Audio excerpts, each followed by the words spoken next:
so let's bring in the footage we just made. 4, and I'll just drag that straight onto here. Now, what I'm going to do is we're also going to bring in a little pattern interrupt here. So I'm going to move that back a little bit and going to bring in our vintage piece of footage and drop that right in between. This will just break up the production a little bit. And what I also want to do here is go to our images and let's bring a couple of these bubbles in. So for this I'll go back to the media, pull, drop them into there. Now we'll go back to our editing area and just have a quick look at the end of this.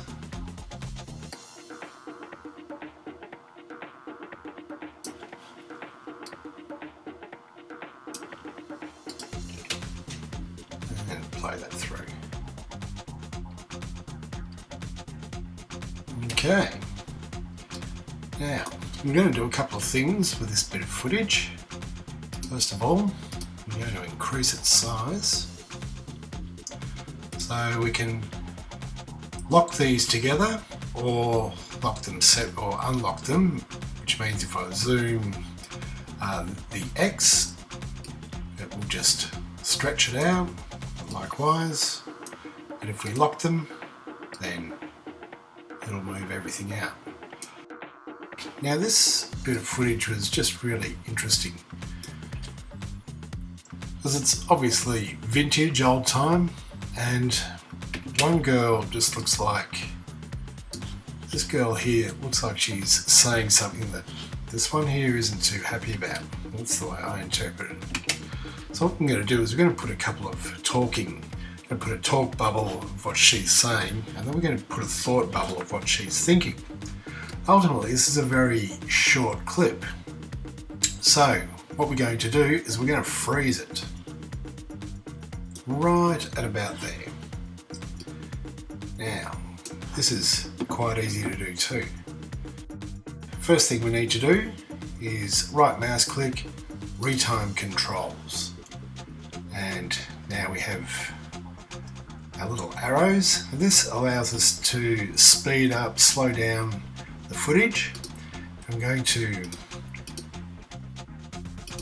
just click on the 100% there, add a speed point, and now I'm going to click on this 100% there and click freeze frame.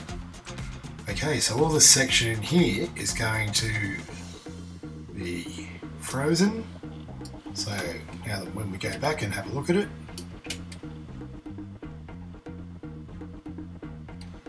and we'll just let the 4 bubbles go there, and she goes. Now that will end up still being a little short, so what I'm also going to do is I'm going to reverse the clip at this point. So I'll just bring that back there. Now what I don't want is the freeze again. So what we're going to do here is clear the speed points. And clear the speed points and return this to 100%. And then right mouse click, change clip speed and reverse the clip speed. So when they come out,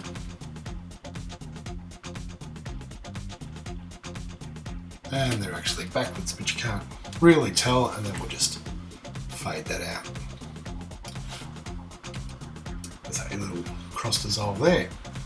Okay, so what we now want is a bubble.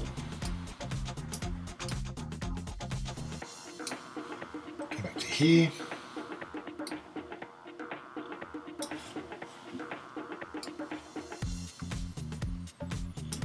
And we'll drop. She's saying something, so we'll drop what she's going to say about there. So we'll click on this, got our transform button highlighted, and just pop this up here, and we'll have her saying something like, he asked me out on a date, which she's not too happy about. So go in here, go back down to our text, add the text on top. Now it's white, which we don't want, we want black. Go back here, make it black, and drag it up. Here we can just decrease the text size, and alternatively we can also decrease the entire zoom. Okay, so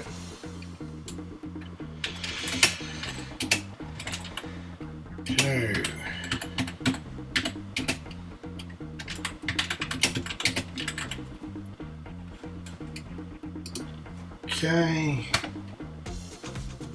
right, center that, bring this back down, bring the font size back down a little bit, and that's just her saying a little smirk on her face, and a little question mark. Whoops, let's put a question mark. And right at this point, we will just pull this back.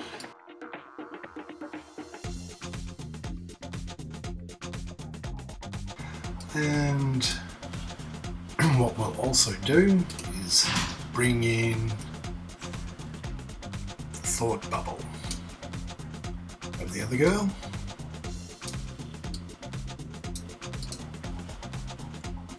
Once again, just decrease the size of that, and what we can do is we can just copy the text from the original, our first input. Just drop this back over here and select that.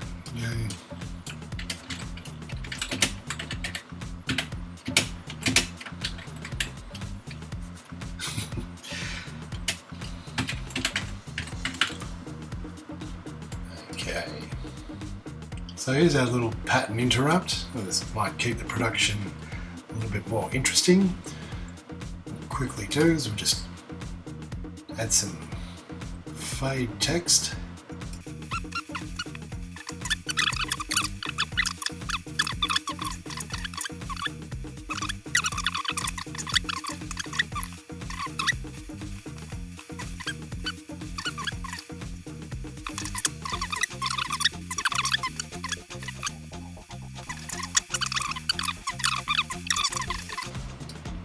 But at any rate, we'll just fade that out and in, and we'll have a quick look at this.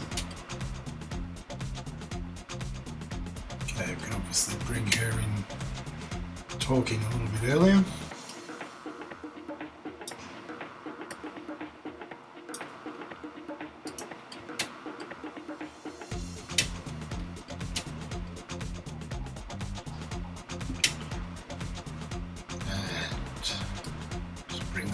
There to there, grab both of those, drag them up here, and let's see how the timing of that works.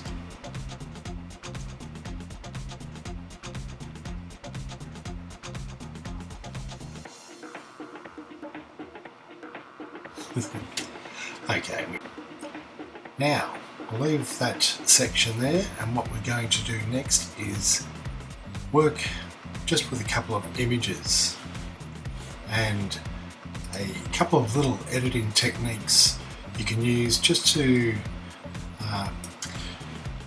basically add a little bit more production value to any screenshots and any screen recordings.